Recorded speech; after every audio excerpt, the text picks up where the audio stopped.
আচ্ছা ভাই, আমরা ভাই যে পাহাড় থেকে জ্যেষ্ঠী মধু, জ্যেষ্ঠী মাসে আমরা সিলেট বিভাগ, শ্রীমঙ্গল থানা, মৌলভীবাজার জেলা কিন্তু অনেক শিকারি আছে।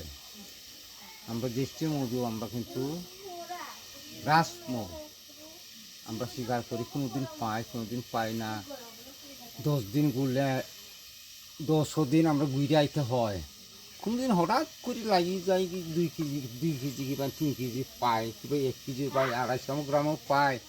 তাদের দিয়া কিনো মতনে রুজি রোজগারটা চলে। কিন্তু যদি পায় না, আনিয়ে রাখি, ঠিকই আনিয়ে রাখি। কোন দিন কোন কাস্টমার আসে ওই দিন আয়া বলবো যে ভাই মধু আছে আছে ভাই, দাম আমার কিন্তু 2000 টাকা লিটার লাগবো ভাই।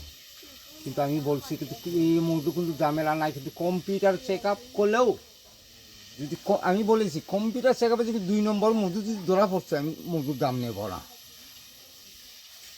ঠিক আছে।